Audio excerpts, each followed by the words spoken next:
লাজু, তোর খিটকেল তো শুধুমাত্র তোকেই ভালোবাসে। আমার মনে হয় না সে কখনো আমাকে ভালোবাসতে পারবে।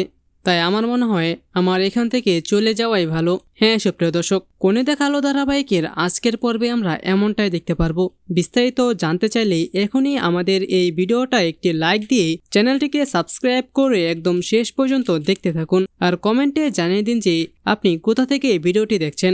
কোণে দেখা আলো ধারাবাহিকের আজকের পর্বে গল্পের শুরুতেই আমরা সবাই দেখতে পারবো যে বনলতা তো লাজুকে বলতে থাকে যে, আচ্ছা লাজু, তুই তো তোর খিটকেলের ব্যাপারে সব কিছু জানিস। তুই এতদিন ধরে তোর খিটকেলের সঙ্গে ছিলি, তো তোর খিটকেল কেমন জামা পরতে ভালোবাসে আর সব কিছু, মানে কি খেতে ভালোবাসে, কি করতে ভালোবাসে, তুই তো সব কিছু জানিস। আচ্ছা তুই কি এটা জানিস তোর খিটকেল কেমন মেয়ে পছন্দ করে?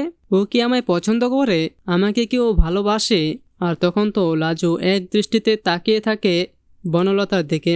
আর তারপর বনলতা নিজে থেকে বলতে থাকবে যে, আমার মনে হয় তোর খিটকেল শুধুমাত্র তোকেই ভালোবাসে।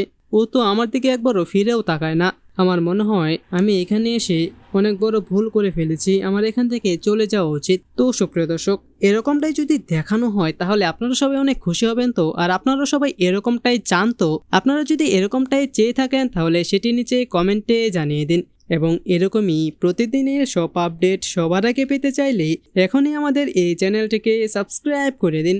ধন্যবাদ সবাইকে।